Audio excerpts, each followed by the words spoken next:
नमः शिवाय।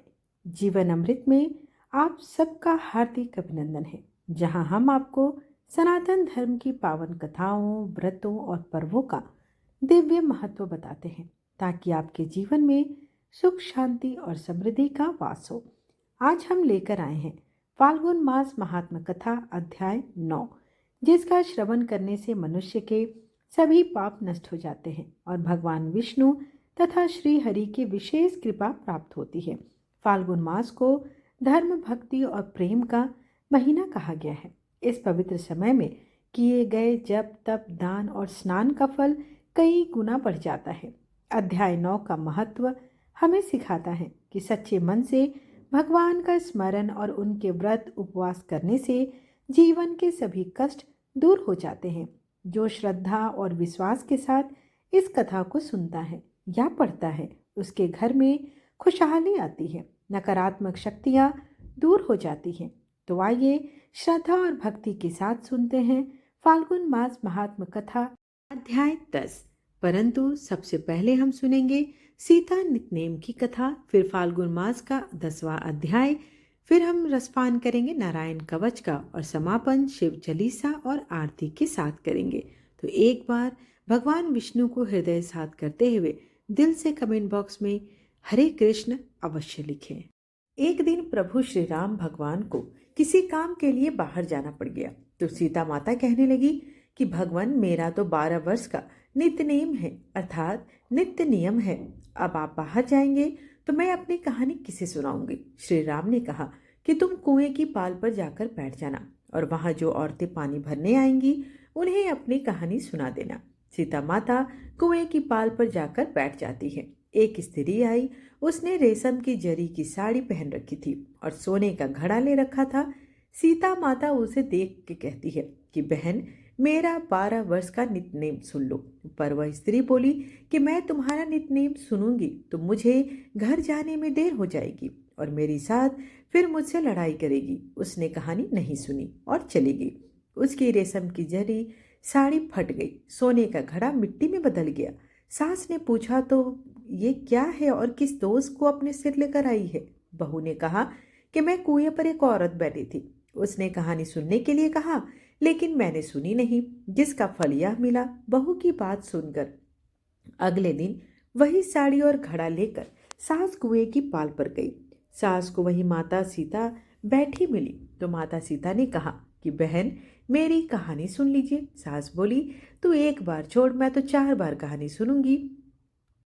राम आए, लक्ष्मण आए, देश के पुजारी आए, नितनेम का नेम लाए, आओ राम, बैठो राम, तपी रसोई जियो राम, माखन मिश्री खाओ राम, दूध बताशा पियो राम, सुत के पल का मोठो राम, साल दुसाला पोठो राम, साल दुसाला पोठ ओढ़ो राम, जब बोलूं जब राम ही राम, राम समारे सबके काम, खाली घर भंडार भरेंगे, सबका बेड़ा पार करेंगे। श्री राम जय राम जय जय राम। सास बोली, बहन, कहानी तो बहुत अच्छी लगी। कहानी सुनकर सास घर चली गई और उसकी साड़ी फिर से रेशम की जरी बन गई, मिट्टी का घड़ा फिर से सोने के घड़े में बदल गया। बहू कहने लगी, सासू माँ, आपने ये सब कैसे किया? सास ने कहा कि बहू, तू दोष लगा के आई थी और मैं अब दोष उतार कर आई हूँ। बहू ने फिर पूछा कि वह कुएं वाली स्त्री कौन है? सास बोली कि वे माता सीता थी। वे पुराने से नया कर देती हैं, खाली घर में भंडार भर देती हैं। वह लक्ष्मी जी का वास घर में कर देती हैं। आदमी की जो भी इच्छा हो उसे पूरा कर देती हैं। बहू बोली कि ऐसी कहानी मुझे भी सुना दो। सास बोली कि ठीक है, तुम भी सुनो, और सास ने कहानी आरंभ की। राम आए, लक्ष्मण आए, देश के पुजारी आए, नित नेम का नेम लाए, आओ राम, बैठो राम, तपी रसोई जियो राम, माखन मिश्री खाओ राम, दूध बताशा पियो राम, सूत के पल का मोठो राम, साल दुशाला पोठो राम, साल दुसाला ओढ़ो राम, जब बोलूं जब राम ही राम, राम सवारे सबके काम, खाली घर भंडार भरेंगे, सबका बेड़ा पार करेंगे। श्री राम जय जय राम। कहानी सुनकर बहू बोली कि कहानी तो बहुत अच्छी है। सास ने कहा कि ठीक है, इस कहानी को हम रोज कहा करेंगे। अब सास बहू रोज सवेरे उठती, नहाती धोती और पूजा करने के बाद नितनेम की सीता की कहानी कहती। एक दिन उनके यहाँ एक पड़ोस की औरत आई और बोली कि बहन जरा सी आंच देना। तो वह बोली कि आज तो हमने अभी तक जलाई ही नहीं। पड़ोसन ने कहा तुम सुबह 4 बजे से उठकर क्या कर रही हो? फिर उन्होंने कहा कि सुबह उठकर हम पूजा करते हैं, फिर सीता माता के नितनेम की कहानी कहते हैं। पड़ोसन ने उनकी बात सुनकर फिर कहा, सीता माता की कहानी कहने से तुम्हें क्या मिला? वे बोली कि इनकी कहानी कहने से घर में भंडार भर जाते हैं, सारे काम सिद्ध हो जाते हैं, मन की समस्त इच्छा पूरी होती है। पड़ोसन कहती है कि बहन ऐसी कहानी तो मुझे भी सुना दो। फिर वह बोली, ठीक है, तुम भी यही कहानी सुन लो। राम आए लक्ष्मण आए, देश के पुजारी आए, नीत नेम का नेम लाए। आओ राम बैठो राम, तपी रसोई जियो राम, माखन मिश्री खाओ राम, दूध बताशा पियो राम। सूत के पल का मोठो राम, साल दुसाला पोठो राम, शाल दुसाला ओढ़ो राम। जब बोलूं जब राम ही राम, राम सवारे सबके काम, खाली घर भंडार भरेंगे, सबका बेड़ा पार करेंगे। श्री राम जय जय राम। सारी कहानी सुनने के बाद पड़ोसन कहने लगी, बहन कहानी तो बहुत ही अच्छी लगी। अब वह पड़ोसन भी नितनेम सीता माता की कहानी कहने लगी। कहानी कहने से सीता माता ने पड़ोसन के भी भंडार भर दिए। अब तो पूरे मोहल्ले में नितनेम की कथा चल पड़ी। हर किसी की मनोकामना पूर्ण होने लगी। हे सीता माता, जैसे आपने उनके भंडार भरे वैसे ही आप हमारे भी भंडार भरना, कहानी सुनने वाले के भी और कहानी कहने वाले के भी। आइए अब हम भगवान श्री हरि विष्णु का ध्यान करके आज की पावन कथा फाल्गुन मास महात्म कथा का अध्याय 10वां आरंभ करते हैं। ब्रह्मचर्य आश्रम का विस्तार पूर्वक वर्णन करने के बाद पुलसत्य जी आगे कहते हैं, हे राजन, आयु का प्रथम भाग ब्रह्मचर्य आश्रम में बिताने के पश्चात दूसरा भाग गृहस्थ आश्रम में रहकर व्यतीत करें। गृहस्थ ब्राह्मण यज्ञ करना, यज्ञ कराना, वेद पढ़ना और वेद पढ़ाना तथा दान देना और दान लेना, इन 6 कर्मों का अनुष्ठान करें। उससे भिन्न वानप्रस्थ विप्र केवल यजन, अध्ययन और दान, इन 3 कार्यों का ही अनुष्ठान करें तथा चतुर्थ आश्रम में रहने वाला ब्रह्मनिष्ठ सन्यासी जप, यज्ञ और अध्ययन, इन 2 ही कर्मों के संबंध में रखे। गृहस्थ के व्रत से बढ़कर तो दूसरा कोई महान तीर्थ नहीं बताया गया। गृहस्थ पुरुष कभी केवल अपने खाने के लिए भोजन न बनाए, देवता और अतिथियों के उद्देश्य से ही रसोई करे। कभी भी पशुओं की हिंसा न करे, दिन में कभी नींद न ले और रात्रि के पहले और पिछले भाग में भी न सोए। दिन और रात्रि की संधि में अर्थात सूर्योदय और सूर्यास्त के समय भोजन न करें। झूठ न बोले। गृहस्थ के घर में कभी भी ऐसा नहीं होना चाहिए कि कोई भी ब्राह्मण अतिथि आकर भूखा रह जाए, उसका यथावत सत्कार न हो। अतिथि को भोजन कराने से देवता और पितृ दोनों ही संतुष्ट होते हैं। अतः गृहस्थ पुरुष सदा ही अतिथियों का सत्कार करे। जो वेद, विद्या और निष्पात श्रुतियों में परगामी, अपने कर्म से जीविका चलाने वाले, जितेंद्रिय, क्रियावान और तपस्वी हैं, उन्हीं श्रेष्ठ पुरुषों के सत्कार के लिए हव्य और काव्य का विधान किया गया है। जो नश्वर पदार्थों के प्रति आसक्त है, अपने कर्म से भ्रष्ट हो गया है, अग्निहोत्र हो छोड़ चुका है, गुरु की झूठी निंदा करता है और असत्य भाषण में आग्रह करता है, वह देवताओं और पितरों को अर्पण करने योग्य अन्न के पाने का अधिकारी नहीं है। गृहस्थ की संपत्ति में सभी प्राणियों का भाग होता है, इसलिए जो भोजन नहीं बनाते उन्हें भी गृहस्थ पुरुष को अन्न देना चाहिए। वह प्रतिदिन विघस और अमृत भोजन करे। अब विघस और अमृत क्या है? देखिए, यज्ञ से जो बचा हुआ अन्न होता है, जैसे कि देवताओं और पितरों को जो अर्पण किया जाता है, उनसे जो बचा हुआ अन्न होता है वह भविष्य के समान होता है और इसे ही अमृत कहा गया है। तथा जो कुटुंब के सभी मनुष्यों को भोजन कर लेने के पश्चात उनसे बचा हुआ अन्न ग्रहण करता है, उसे विघ साक्षी अर्थात विघस अन्न भोजन करने वाला कहा जाता है। गृहस्थ पुरुष को केवल अपनी ही स्त्री से अनुराग करना चाहिए। वह मन को अपने वश में रखे, किसी के गुणों में दोष न देखे और अपनी संपूर्ण इंद्रियों में काबू रखे।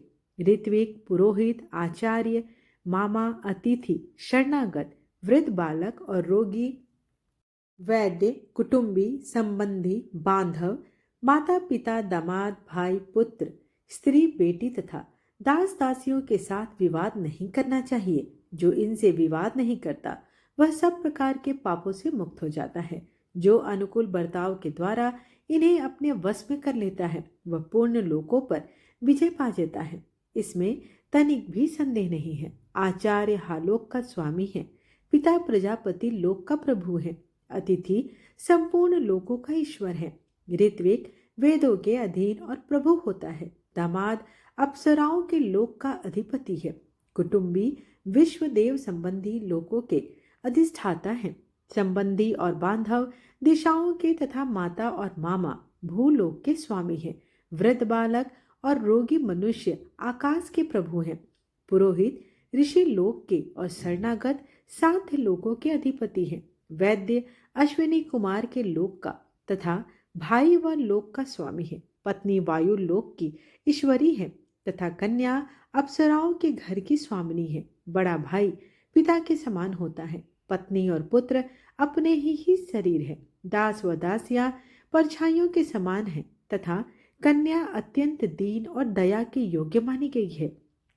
इसलिए अगर यह लोग कोई अपमानजनक बात भी करते हैं तो भी उसे चुपचाप सहन कर लेना चाहिए, कभी क्रोध या फिर दुख नहीं करना चाहिए। गृहस्थ धर्मपरायण विद्वान पुरुष को एक ही साथ बहुत से काम नहीं आरंभ करने चाहिए। धर्मज्ञ को उचित है कि वह किसी एक ही काम में मन लगाकर उसे पूर्ण करे। गृहस्थ ब्राह्मण की 3 जीविकाएं हैं, उनमें उत्तरोत्तर श्रेष्ठ एवं कल्याणकारक है। इनमें से पहली है कुंभ धान्य वृत्ति, जिसमें एक घड़े से अधिक धान्य का संग्रह न करके जीवन का निर्वाह किया जाता है। दूसरी उच्चशील वृत्ति होती है, जिसमें खेती कट जाने पर खेतों से गिरी हुई अनाज की बालें चुनकर लाई जाती हैं और उन्हीं से जीवन का निर्वाह किया जाता है। तीसरी कापोती वृत्ति है, जिसमें खलिहान और बाजार से अन्न के बिखरे हुए दाने लाकर उन्हीं से जीविका चलाई जाती है। जहां इन तीनों वृत्तियों से जीविका चलाने वाले पूजनीय ब्राह्मण निवास करते हैं, उस राष्ट्र की वृद्धि होती है। जो ब्राह्मण गृहस्थ की इन 3 वृत्तियों से जीवन निर्वाह करता है और मन में कष्ट का अनुभव नहीं करता, वह 10 पीढ़ी तक के पूर्वजों को तथा आगे आने वाली संतानों की भी 10 पीढ़ियों को पवित्र कर देता है। अब तीसरे आश्रम वानप्रस्थ का वर्णन करता हूँ। सुनो गृहस्थ पुरुष, जब यह देख ले कि मेरा शरीर में झुर्रियां पड़ गई, सिर के बाल सफेद हो गए और पुत्र के भी पुत्र हो गया, तब वह वन में चला जाए, जिन्हें गृहस्थ आश्रम के नियमों से निर्भेद हो गया। अतएव जो वानप्रस्थ की दीक्षा लेकर गृहस्थ आश्रम का त्याग कर चुके हैं, पवित्र स्थान में निवास करते हैं, जो बुद्धि बल से संपन्न तथा सत्य, शौच और क्षमा आदि सद्गुणों से युक्त है, उन पुरुषों के कल्याणमय नियमों का वर्णन सुनो। प्रत्येक द्विज को अपनी आयु का 3रा भाग वानप्रस्थ आश्रम में रखकर व्यतीत करना चाहिए और वानप्रस्थ आश्रम में भी वह उन्हीं अग्नियों का सेवन करे जिनका कि गृहस्थ आश्रम में सेवन करता था। देवताओं का पूजन करे, नियम पूर्वक रहे, नियमित भोजन करे, भगवान श्री हरि विष्णु की भक्ति रखे तथा यज्ञ के संपूर्ण अंगों का पालन करते हुए प्रतिदिन अग्निहोत्र का अनुष्ठान करे। धान और जौ वही ग्रहण करे जो बिना जोती हुई जमीन में अपने आप पैदा हुआ हो। इसके सिवा निवार अर्थात तीना हुआ और विघस अन्न को भी वह पा सकता है। उसे अग्नि में देवताओं के निमित्त हविष्य भी अर्पण करना चाहिए। वानप्रस्थी लोग वर्षा के समय खुले मैदान में आकाश के नीचे बैठते हैं, हेमंत ऋतु जल का आश्रय लेते हैं और ग्रीष्म में पंचाग्नि सेवन रूप तपस्या करते हैं, जिनमें से कोई तो धरती पर लौटते हैं, कोई पंजों के बल खड़े रहते हैं और कोई एक स्थान पर एक ही आसन से बैठे रह जाते हैं। कोई दांतों से ही उखल का काम लेते हैं, दूसरे किसी साधन द्वारा फोड़ी हुई वस्तु नहीं ग्रहण करते, कोई पत्थर से कूट कर खाते हैं और कोई जौ के आटों को पानी में उबालकर उसी को शुक्ल पक्ष या कृष्ण पक्ष में एक बार पी लेते हैं। कुछ ऐसे लोग भी होते हैं जो समय पर अपने आप प्राप्त हुई वस्तु को ही भक्षण करते हैं। कोई मूल, कोई फल, कोई फूल खाकर नियमित जीवन व्यतीत करते हैं। इस प्रकार वे न्यायपूर्वक वैकासनस अर्थात वानप्रस्थियों के नियमों का दृढ़ता पूर्वक पालन करते हैं। वे मनीषी पुरुष ऊपर बताए हुए तथा अन्य प्रकार के नाना प्रकार के नियमों की दीक्षा लेते हैं। चौथा आश्रम है संन्यास आश्रम। यह उपनिषदों द्वारा प्रतिपादित धर्म है। गृहस्थ और वानप्रस्थ आश्रम प्रायः साधारण मिलते जुलते माने गए हैं, किंतु संन्यास इनसे भिन्न विलक्षण होता है। हेतात प्राचीन युग में स्वार्थदर्शी ब्राह्मणों ने संन्यास धर्म का आश्रय लिया था। अगस्त सप्तऋषि, मधुछंदा, गवेषण, साकृति, सुदित भांडी, यव, प्रोत, कृत श्रम, अहो, वीर, काम, स्थानु, मेधा, तिथि, बुद्धि, मनोवक, शनिवाग, शून्यपाल और अगृत्य श्रम यह धर्म तत्व के यथार्थ ज्ञाता थे। इन्हें धर्म के स्वरूप का साक्षात्कार हो गया था। इनके सिवा धर्म की निपुणता का ज्ञान रखने वाले उग्र तपस्वी ऋषियों के जो यावन नाम के प्रसिद्ध गण हैं, वे सभी विषयों से ऊपर होकर माया के बंधन को तोड़कर वन में चले गए थे। मुमुक्षु को उचित है कि वह सर्वस्व दक्षिणा में लेकर सबका त्याग करते हैं। सद्य अर्थात तत्काल आत्म कल्याण करने वाला बने, आत्मा का ही यजन करे, विषयों से ऊपर होकर आत्मा में ही रमण करे तथा आत्मा पर ही निर्भर करे। सब प्रकार के संग्रह का परित्याग करके भगवान के द्वारा गार्प इत्यादि अग्नियों की आत्मा में स्थापना करे और उसमें तदनुरूपाम यज्ञों का सर्वदा अनुष्ठान करता रहे। चतुर्थ आश्रम सबसे श्रेष्ठ बताया गया है। वह तीनों आश्रम के ऊपर है और उसमें अनेकों प्रकार के उत्तम गुणों का निवास है। वही सबकी चरम सीमा परम आधार है। ब्रह्मचर्य आदि 3 आश्रमों में क्रमशः रहने के पश्चात कासाय वृक्ष धारण करके संन्यास ले। सर्वस्व त्याग कर संन्यास सबसे उत्तम आश्रम माना गया है। वह मोक्ष की सिद्धि के लिए अकेले ही धर्म का अनुष्ठान करे, किसी को साथ ना रखे।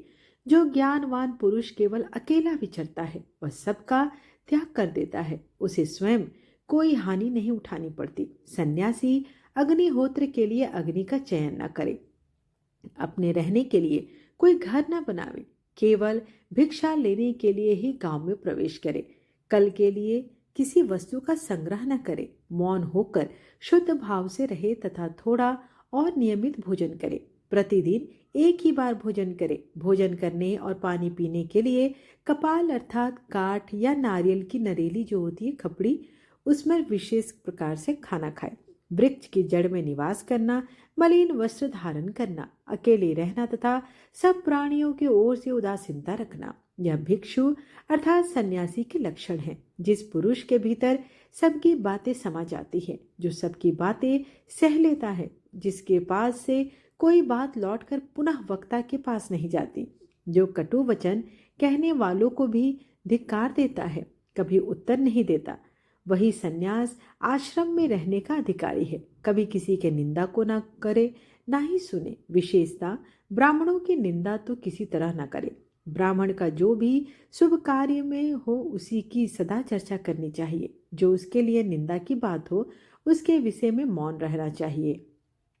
आत्मशुद्धि की दवा है जो जिस किसी भी वस्तु से अपना शरीर ढक लेता है, जो कुछ मिल जाए उसी को खाकर भूख मिटा लेता है तथा जहाँ कहीं भी सो जाता है उसे देवता ब्राह्मण अर्थात ब्रह्मवेता समझते हैं। जो जन समुदाय को सांप समझकर स्नेह संबंध को नरक जानकर तथा स्त्रियों को मुर्दा समझकर उन सबसे अलग डरता है, उसे देवता लोग ब्राह्मण कहते हैं। जो मान या अपमान होने पर स्वयं हर्ष अथवा क्रोध के वशीभूत नहीं होता, उसे देवता लोग ब्राह्मण मानते हैं।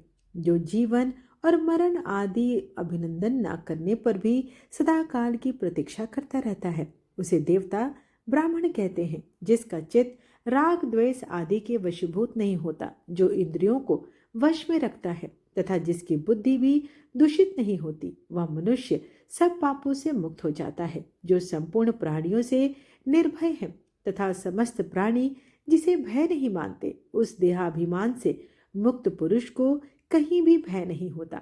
जैसे हाथी के पद चिन्ह में अन्य समस्त पदचारी जीवों के पद चिन्ह समा जाते हैं, तथा जिस प्रकार संपूर्ण ज्ञान चित्त में लीन हो जाते हैं, उसी प्रकार सारे धर्म और अर्थ महिम अहिंसा में लीन हो जाते हैं। हे राजन, जो हिंसा का आश्रय लेता है वह सदा ही मृतक के समान है। इस प्रकार जो सबके प्रति सम्मान का भाव रखता है, भली भांति धैर्य धारण करते हैं, इंद्रियों को अपने वश में रखता है तथा संपूर्ण भूतों का त्राण देता है, वह ज्ञानी पुरुष उत्तम गति को प्राप्त होता है, जिसका अंतःकरण उत्तम ज्ञान से परितृप्त है। इसमें ममता का सर्वथा अभाव है। उस मनीषी पुरुष की मृत्यु नहीं होती, बल्कि वह अमृत तत्व को प्राप्त हो जाता है। ज्ञानी मुनि सब प्रकार की आसक्तियों से मुक्त होकर आकाश की भांति स्थित होता है। जो सब में विष्णु की भावना करने वाला हो और शांत होता है, उसे ही देवता लोग ब्राह्मण कहते हैं। जिसका जीवन धर्म के लिए, धर्म आत्म संतोष के लिए तथा दिन रात पुण्य के लिए होते हैं, उसे देवता लोग ब्राह्मण समझते हैं। जिसके मन में कोई कामना नहीं होती, जो कर्मों के आरंभ का कोई संकल्प नहीं करता तथा नमस्कार और स्तुति से दूर रहता है, जिसने योग के द्वारा काम को भी छीन कर दिया हो, उसे देवता लोग ब्राह्मण कहते हैं। संपूर्ण प्राणियों को अभय की दक्षिणा देने संसार में समस्त दानों से बढ़कर जो किसी की निंदा का पात्र नहीं है तथा जो स्वयं भी दूसरों की निंदा नहीं करता, वही ब्राह्मण परमात्मा का साक्षात्कार कर पाता है, जिसके समस्त पाप नष्ट हो गए हैं, जो इहलोक और परलोक में भी किसी वस्तु को पाने की इच्छा नहीं करता, जिसका मोह दूर हो गया है, जो मिट्टी के ढेले और सुवर्ण को समान दृष्टि से देखता है, जिसने रोष और त्याग दिया है, जो निंदा स्तुति और प्रिय अप्रिय से रहित होकर सदा उदासीन की भांति विचरता रहता है, वही वास्तव में सन्यासी है। तो ये थी आज की कथा। आइए अब हम नारायण कवच का पाठ करेंगे, फिर शिव चालीसा का पाठ करेंगे और समापन आरती के साथ करेंगे। जय श्री हरि। कवच श्री नारायण कवच। भगवान श्री हरि गरुड़ जी की पीठ पर अपने चरण कमल रखे हुए हैं।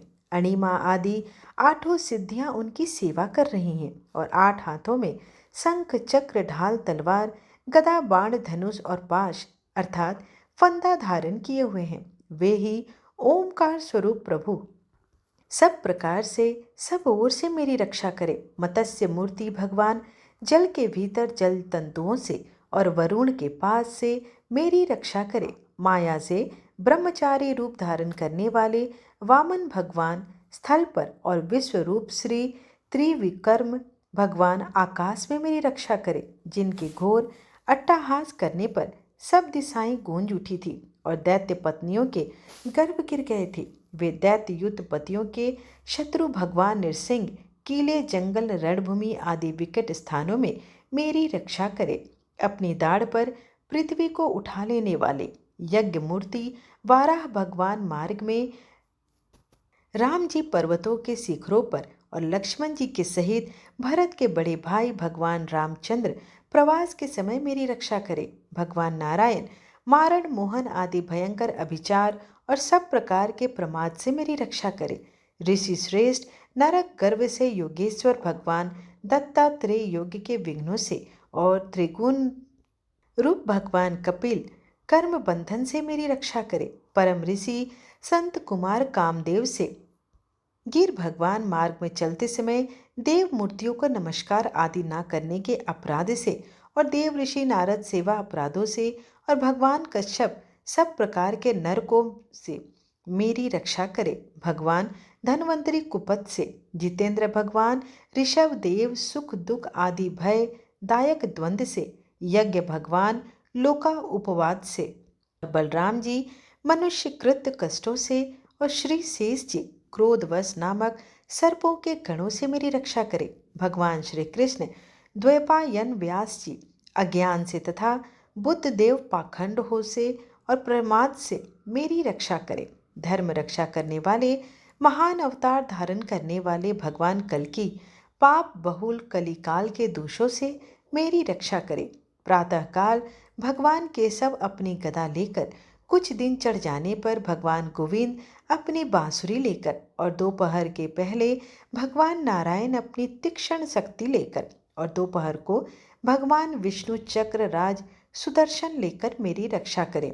तीसरे पहर में भगवान मधुसूदन अपना प्रचंड धनुष लेकर मेरी रक्षा करें, और सायंकाल में ब्रह्मा आदि त्रिमूर्तिधारी माधव सूर्यास्त के बाद, ऋषिकेश अर्धरात्रि के पूर्व तथा अर्धरात्रि के समय अकेले भगवान पद्मनाभ मेरी रक्षा करें। रात्रि के पिछले पहर में श्रीवत्स लांछन श्रीहरि उषा काल में खड़गधारी भगवान जनार्दन, और सूर्योदय से पूर्व श्री दामोदर, और संपूर्ण संध्या में काल मूर्ति भगवान विश्वेश्वर मेरी रक्षा करे। हे सुदर्शन, आपका आकार चक्र रथ के पहिए की तरह है। आपके किनारे का भाग प्रलयकालीन अग्नि के समान अत्यंत तीव्र है। आप भगवान की प्रेरणा से सदैव घूमते रहते हैं। जैसे आग वायु की सहायता से सूखी घास फूस जला डालती है, वैसे ही आप हमारी शत्रु सेना को शीघ्र से जला दीजिए, जला दीजिए। हे कोमद की गदा, आपसे छूटने वाली चिंगारियां का स्पर्श वज्र के समान असह्य है। आप भगवान अजीत की प्रिया हैं और मैं उनका सेवक हूँ, इसलिए आप कुष्मांड विनायक यक्ष राक्षस भूत और प्रेत आदि ग्रहों को अभी कुचल डालिए तथा मेरे शत्रुओं को चूर चूर कर दीजिए। हे शंख श्रेष्ठ, आप भगवान श्री कृष्ण के फूंकने से भयंकर शब्द करके मेरे शत्रुओं का दिल दहला दीजिए, एवं यात उदान प्रमित प्रेत मात्र का पिशाच तथा ब्रह्म राक्षस आदि भयावन प्राणियों को यहाँ से तुरंत भगा दीजिए। भगवान की श्रेष्ठ तलवार आपकी धार बहुत ही तीक्ष्ण है। आप भगवान की प्रेरणा से मेरे शत्रुओं को छिन्न भिन्न कर दीजिए। भगवान की प्यारी ढाल आप में सैकड़ों चंद्राकार मंडल हैं। आप पाप दृष्टि पाप आत्मा शत्रुओं की आंखें बंद कर दीजिए और उन्हें सदा के लिए अंधा बना दीजिए। सूर्य आदि ग्रह, धूमकेतु, पुष्कल तारे आदि केतु, दुष्ट मनुष्य, सर्प आदि रेंगने वाले जंतु, दाढ़ हो वाले हिंसक पशु, भूत प्रेत आदि तथा पापी प्राणियों से हमें जो जो भय हो और जो हमारे मंगल के विरोधी हों, वे सभी भगवान के नाम रूप तथा आयुध का कीर्तन करने से तत्काल नष्ट हो जाएं। बृहद रथ आदि सामवेद स्तोत्र से जिनकी स्तुति की जाती है, वे वेद मूर्ति भगवान गरुड़ और विश्वक सेना जी अपने नाम उच्चारण के प्रभाव से हमें सब प्रकार के विपत्तियों से बचाएं। श्री हरि के नाम रूप वाहन, आयुध तथा श्रेष्ठ पार्षद हमारी बुद्धि, इंद्रिय, मन और प्राणों को सब प्रकार की आपत्तियों से बचाएं। जितना भी कार्य अथवा कारण रूप जगत है, वह वास्तव में भगवान ही है। इस सत्य के प्रभाव से हमारे सारे उपद्रव नष्ट हो जाएं। जो लोग ब्रह्मा और आत्मा की एकता का अनुभव कर चुके हैं, उनकी दृष्टि में भगवान का स्वरूप समस्त विकल्पों से रहित है, भेदों से रहित है। फिर भी वे अपनी माया शक्ति के द्वार भूषण, आयुध और रूप नामक शक्तियों को धारण करते हैं। यह बात निश्चित रूप से सत्य है। इस कारण सर्वज्ञ सर्वव्यापक भगवान श्री हरि सदा सर्वत्र सब स्वरूपों से हमारी रक्षा करे। अपने भयंकर अट्टहास से सब लोगों के भय को भगा देते हैं और अपने तेज से सबका तेज ग्रास कर लेते हैं। वे भगवान नरसिंह दिशा विदिशा में नीचे ऊपर बाहर भीतर सब ओर से हमारी रक्षा करे। देवराज इंद्र, मैंने तुम्हें यह नारायण कवच सुना दिया है। इस कवच से तुम अपने को सुरक्षित कर लो, बस फिर तुम अनायास ही सब दैत्य युद्धपतियों को जीत कर लोगे। इस नारायण कवच को धारण करने वाला पुरुष जिसको भी अपने नेत्रों से देख लेता है अथवा पैर से छू देता है, तत्काल समस्त भयों से वह मुक्त हो जाता है। जो इस वैष्णवी विद्या को धारण कर लेता है, उसे राजा, डाकू, प्रेत, पिशाच आदि और बाघ आदि हिंसक जीवों से कभी किसी प्रकार का भय नहीं होता है। हे देवराज, प्राचीन काल की बात है, एक कौशिक गोत्री ब्राह्मण ने इस विद्या को धारण करके योग धारणा से अपना शरीर मरुभूमि में त्याग दिया। अब वहां उस ब्राह्मण का शरीर पड़ा था। उसके ऊपर से एक दिन गंधर्वराज चित्ररथ अपनी स्त्रियों के साथ विमान पर बैठकर निकले। वहां आते ही वे नीचे की ओर सिर किए विमान सहित आकाश से पृथ्वी पर गिर पड़े। इस घटना से उनके आश्चर्य की सीमा न रही। जब उन्हें बाल्किल मुनियों ने बताया कि यह नारायण कवच धारण करने का प्रभाव है, तब उन्होंने उस ब्राह्मण देव की हड्डियों को ले जाकर पूर्व वाहिनी सरस्वती नदी में प्रवाहित कर दिया और फिर स्नान करके वे अपने लोक को चले गए। श्री सुखदेव जी कहते हैं कि हे परीक्षित, जो पुरुष इस नारायण कवच को समय पर सुनता है और जो आदर पूर्वक इसे धारण करता है, उसके सामने सभी प्राणी आदर से झुक जाते हैं और वह सब प्रकार के भयों से मुक्त हो जाता है। हे परीक्षित, सत्यकृत इंद्र ने आचार्य विश्वरूप जी से यह वैष्णवी विद्या प्राप्त करके रणभूमि में असुरों को जीत लिया और वे त्रैलोक्य लक्ष्मी का उपभोग करने लगे। श्री नारायण कवच संपूर्ण हुआ। आइए अब हम चालीसा का पाठ करेंगे और समापन आरती के साथ करेंगे। जय गणेश गिरजा सुवन मंगल मूल सुजान, कहत अयोध्या दास तुम देहो भय वरदान। जय गिरजापति दीन दयाला, सदा करत संतन प्रतिपाला। भाल चंद्रमा सोहत नीके, कानन कुंडल नाग फनीके। अंग और सिर गंग बहाए, मुंड माल तन छार लगाए। वस्त्र खाल बाघंबर सोहे, छवि को देख नाग मुनि मोहे। मैना मातु की हवे दुलारी, बाम अंग सोहत छविनारी। कर त्रिशूल सोहत चैबारी, सदा सत करत शत्रुन क्षयकारी।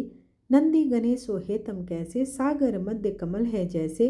कार्तिक श्याम और घनरायु, या छवि को कही जात न कायु। देवन जब ही जय पुकारा, तभी दुख प्रभु आप निवारा। किया उपद्रव तारक भारी, देवन सब मिली तुम्ही जुहारी। तुरत सनानन आप पठायो, लवन में से महु मार गिरायो। आप जलंधर असुर संहारा, सुयस तुम्हारा विदित संसारा। त्रिपुरासन संयुद्ध मचाई, सभी कृपा कर लीन बचाई। किया तपहि भागरथ भारी, पुरव प्रतिज्ञा तासु पुरारी। दानिन मम तुम सम कोई नाही, सेवक स्तुति करत सदाहि। वेद नाम महिमा तब गाई, अकत अनादि भेद नहीं पाई। प्रगटी उदती मंथन में ज्वाला, जरत सुरापुर भय बिहाला। किन्न दया तम करी सहाय, नीलकंठ तम नाम कहाई। पूजन रामचंद्र जब कीन्हा, जीत के लंक विभीषण दिन्हा। सहस कमल में हो रहे धारी, किन्न परीक्षा तभी पुरारी। एक कमल प्रभु राखयो जोई, कमल नयन पूजन चुह सोई। कठिन भक्ति देखी प्रभु शंकर, भय प्रसन्न दिए इच्छित वर। जय जय जय अनंत विनाशी, करत कृपा सबके खटवासी। दुष्ट सकल नित मोहि सतावे, भ्रम त्रोहि मोहि चैन न आवे। त्राहि त्राहि में नाथ पुकारो, यही अवसर मोहि आन उबारो। लै त्रिशूल शत्रुन को मारो, संकट से मोहि आन उबारो। माता पिता भ्राता सब कोई, संकट में पूछत नहीं कोई। स्वामी एक है आस तुम्हारी, आय हरहु मम संकट भारी। धन निर्धन को देत सदाहि, जो कोई जांचे सो फल पाई। स्तुति कही विधि करो तुम्हारी, क्षम हो नाथ अब चुक हमारी। शंकर हो संकट के नाशन, मंगल कारण विघ्न विनाशन। योगी अति मुनि ध्यान लगावे, नारद शारद शीश नवावे। नमो नमो जय नमः शिवाय, सुर ब्रह्मादिक पार न पाए। जो या पाठ करे मन लाई, तापर होत है शंभु सहाय। ऋणिया जो कोई हो अधिकारी, पाठ करे सो पावनहारी। पुत्रहीन इच्छा कर जोई, निश्चय शिव प्रसाद तेई होई। पंडित त्रयोदशी को लावे, ध्यान पूर्वक होम करावे। त्रयोदशी व्रत करे हमेशा, ताके तन नहीं रहे कलेसा। धूप दीप नैवेद्य चढ़ावे, शंकर सम्मुख पाठ न सुनावे। जन्म जन्म के पाप नसावे, अंत धाम से पुर में पावे। कहे अयोध्या दास आस तुम्हारी, जान सकल दुख हरो हमारी। नित्य नेम कर प्रातहि, पाठ करो 40। तुम मेरी मनोकामना, पूर्ण करो जगदीश। मंगसर छठी है मंत्र तू, संवत 64 जान।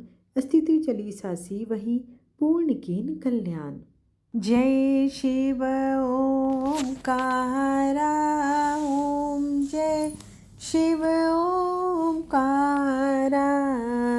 ब्रह्मा विष्णु सदा शिव, अर्धांगी धारा। ओम जय शिव ओंकारा। एकानन चतुरानन, पंचानन राजे। आसन गरुड़ासन वृषवाहन साजे। ओम जय शिव ओमकारा। दो भुज चार चतुर्भुज 10 भुज अति सोहे। त्रिगुण रूप निरखते त्रिभुवन जन मोहे। ओम जय शिव ओमकारा। अक्षमाल वनमाला मुंडमाला धारी। चिंदन मृगमद सोहे भाले शशिधारी। ओम जय शिव ओमकारा। श्वेतांबर पीतांबर बाघंबर अंगे। सनकादिक गरुड़ादिक भूतादिक संगे। ओम जय शिव ओमकारा। कर के मध्य कमंडलु चक्र त्रिशूलधारी। सुखकारी दुखकारी जगपालनकारी। ओम जय शिव ओमकारा। ब्रह्मा विष्णु सदा शिव जानत अविवेका। प्रणवाक्षर में शोभित ये तीनों एका। ओम जय शिव ओमकारा। काशी में विश्वनाथ विराजत नंदी ब्रह्मचारी। नित उठी भोग लगावत महिमाति भारी। ओम जय शिव ओमकारा। त्रिगुण शिव जी की आरती जो कोई नर गावे। कहत शिवानंद स्वामी मन वांछित फल पावे। ओम जय शिव ओमकारा। कर्पूर गौरम करुणावतारम संसार सारम भुजगेन्द्रहारं सदा वसन्तं हृदयारविन्दे। भवं भवानी सहितं नमामि। त्वमेव माता च पिता त्वमेव बन्धु च सखा त्वमेव। त्वमेव विद्या द्रविणं त्वमेव। त्वमेव सर्वं मम देव देव। आरतीम समर्पयामि शिव शंभु नमो नमः। आशा करती हूँ कि आपको आज की कथा और आज की वीडियो पसंद आई हो। वीडियो पसंद आए तो एक लाइक अवश्य करें और सब्सक्राइब ज़रूर करें ताकि मेरे आने वाली वीडियोस की नोटिफिकेशंस आप तक समय पर पहुँच सके। धन्यवाद।